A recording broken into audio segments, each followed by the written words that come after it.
બટેકાનું ખમણ તો તમે દર વર્ષે બનાવતા હશો, પણ આ રીતે ક્યારેય નહીં બનાવ્યું હોય તમે એક વખત જરૂરથી આ રેસીપી ટ્રાય કરજો. તો સૌથી પહેલાં આપણે બટેકાને લઈ લેશું.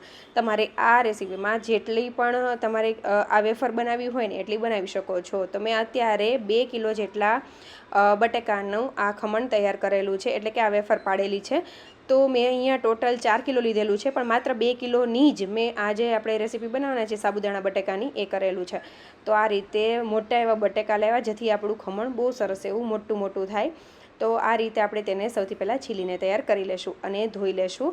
હવે આપણે આ રીતનું એક ખમણી હોય જે મોટી એવી ખમણ પડતું હોય ને એવું આપણે ખમણીને લઈ લેશું. તો આ રીતે મોટું ખમણ પાડવાનું એક રીઝન એ પણ છે કે જો નાનું ખમણ પાડીએ તો સુકાય તો વધારે નાનું થઈ જાય, પણ આ રીતે થોડું મોટું ખમણ હોય ને તો સુકાયા પછી પણ સરસ એવું રહે છે અને ભાંગી પણ નથી જતું. તો તમે જોઈ શકો છો આ રીતના મોટા એવા લચ્છા બનાવીશું. હવે આપણે આ રીતે 2 કિલો બટેકા મેં લીધેલા છે, તો બધા બટેકાનું આ રીતે ખમણ બનાવીને તૈયાર કરી લેશું. ઘણી વખત આ રીતે બટેકામાં વચ્ચે ખરાબ એવું પણ નીકળતું હોય છે, તો મેં સાઈડમાં એટલે કે સાઈડમાંથી લઈને આ રીતે ખમણ પાડી લીધેલું છે. હવે આપણે પાણી લઈ લેશું. તો મેં ડોલમાં પાણી લીધેલું છે, તેમાં ફટકડી એડ કરેલી છે. ઘણા બાફતા ટાઈમે પણ એડ કરતા હોય છે, પણ મેં અત્યારે પાણીમાં એડ કરેલી છે. હવે થોડી ફટકડી લઈ અને પાણીમાં તેને આપણે ઘોળી લેશું. હવે તેમાં બધું ખમણ આપણે એડ કરી દેશું. મેં અત્યારે થોડું થોડું ખમણ કરતી જઈ અને એમાં એડ કરી દીધેલું છે. તો આ રીતે આપણે કરતા જશું. તમે જોઈ શકો છો કે કેટલો અંદરથી એકદમ મેલ જેવું નીકળે છે અને એકદમ પાણી ખરાબ થઈ ગયું છે. તો બટેકા જ્યાં સુધી એકદમ સરસ એવા ક્લીન ન દેખાય ને ત્યાં સુધી આપણે તેને ધોવાના છે. તો આ તમે જોઈ શકો છો પાણી કેવું થઈ ગયું છે. મેં બીજી ડોલમાં પણ ચોખ્ખું પાણી લીધેલું છે, તેમાં પણ ફટકડી આપણે આ રીતે ફેરવી દેશું અને કરી નાખશું. એકદમ સરસ એવી ઓગળી જાય એ રીતે કરવું. તમે કટકાની બદલે તેમાં પાવડર પણ એડ કરી શકો છો, જેથી કરીને જલ્દીથી તે ઓગળી જાય. હવે આપણે બધું ખમણ એક વખત જે પહેલી ડોલ હતી તેમાં સરસ એવું ખમણને પહેલાં ધોઈ લેવું. સરસ એમાંથી બધું નીકળી જાય પછી બીજી ડોલમાં આપણે એડ કરવું, જેથી કરીને એકદમ ફટાફટ તે ક્લીન થઈ જાય ખમણ આપણું. હવે બીજી ડોલમાં પણ મેં સરસ એવું એકદમ મસળી લીધેલું છે, જેથી કરીને બધો જેટલો કચરો કે કદડો હોય એ એમાં રહી જાય. અને ત્રીજી ડોલમાં પણ મેં ક્લીન પાણી લઈને તેમાં બધું ખમણ એડ કરી દીધેલું છે. હજી આ ત્રીજી ડોલમાં પણ જો તમારે પાણી ખરાબ થતું હોય તો ચોથી ડોલમાં ફેરવી દેવું, જેથી કરીને આપણી વેફર સારી એવી બને. અને ઘણી વખત વેફર જે છે તે બટેકા ઉપર પણ ડિપેન્ડ કરતી હોય છે કે ઘણી વખત બટેકા સારા ન હોય તો લાલ પણ થઈ જતી હોય છે. તો એ પણ ડિપેન્ડ કરે, કારણ કે બધી વસ્તુ આપણા હાથમાં નથી હોતી. થોડી જે વસ્તુ આપણા હાથમાં હોય એ આપણે કરી શકીએ. હવે આ બધા સરસ એવું ક્લીન વોટર થઈ ગયું છે, એટલે મેં અહીંયા તપેલામાં પાણી ગરમ કરવા માટે મૂકી દીધેલું છે. સ્વાદ પ્રમાણે મીઠું એડ કરેલું છે. બહુ વધારે ન એડ કરવું, નહીં તો જેમ આ વેફર સુકાય તો તેમ તે વધારે ખારી લાગતી હોય છે, એટલે સ્વાદ પ્રમાણે મીઠું એડ કરેલું છે. ખમણ આપણે એડ કરી દેશું. એક બોઇલ આવે પછી એમાં એડ કરવું, એટલે અથવા તો ગરમ સરસ એવું થઈ જાય પાણી પછી એડ કરવું ખમણ. હવે આપણે એક ઉપર મેં આ રીતની ચારણી રાખેલી છે, તેની ઉપર તેલથી આપણે ગ્રીસ કરી લેશું. હવે આ રીતના મેં સાબુદાણાને પલાળીને રાખેલા હતા 3 થી 4 કલાક માટે, અને આશરે 500 ગ્રામ જેટલા સાબુદાણા છે. તો તેને આ રીતે સરસ એવા આપણે એકદમ છૂટા છૂટા થાય ને એ રીતે કરવાના છે. આ રીતે બફાઈ જાય અને એકદમ હાથની મદદથી મેશ કરો ને તો સરસ એવા મેશ થઈ જાય ને ત્યાં સુધી પલાળવા. હવે તેને ચાળણીમાં આપણે એડ કરી દેશું અને તેને ફેલાવી દેશું. ઢાંકણ ઢાંકીને તેને સરસ રીતે સ્ટીમ થવા માટે રાખીશું.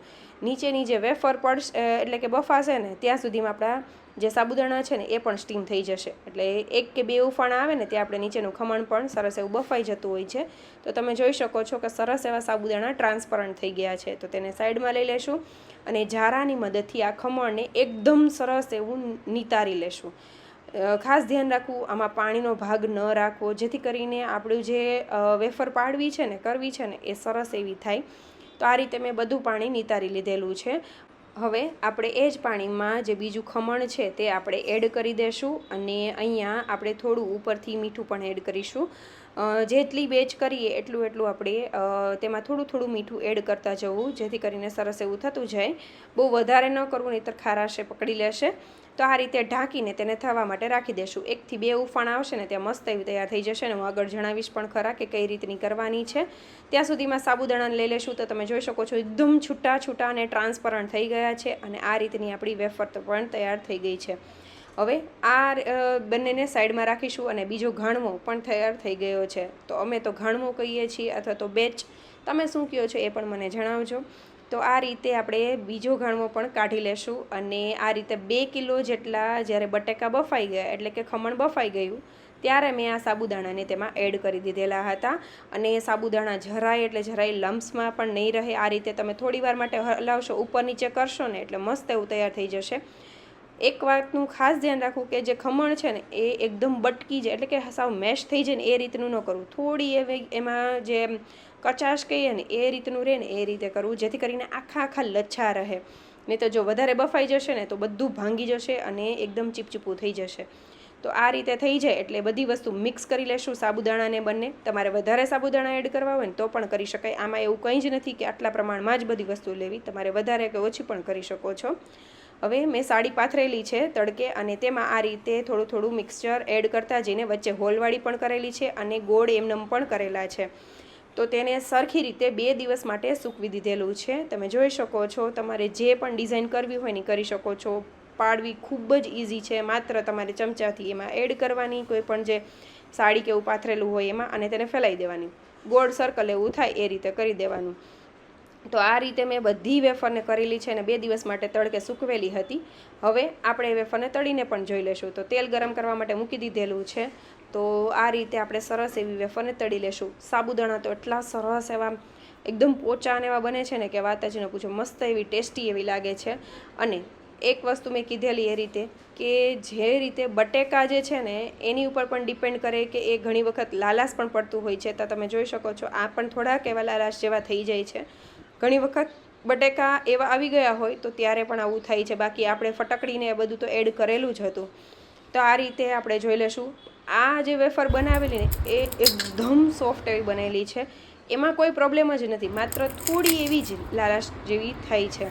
તો તમે જોઈ શકો છો મસ્ત એવી આપણી આ વેફર બનીને તૈયાર થઈ ગઈ છે. ક્રિસ્પી પણ એવી છે અને સોફ્ટ પણ એવી છે. જરૂરથી રેસીપી ટ્રાય કરજો અને ક્યારેય બનાવી ન હોય તો એક વખત ટ્રાય કરીને મને કમેન્ટ જરૂરથી કરજો. અને જો રેસીપી સારી લાગે તો લાઇક, શેર અને સબસ્ક્રાઈબ કરવાનું ભૂલતા નહીં. Thank you for watching.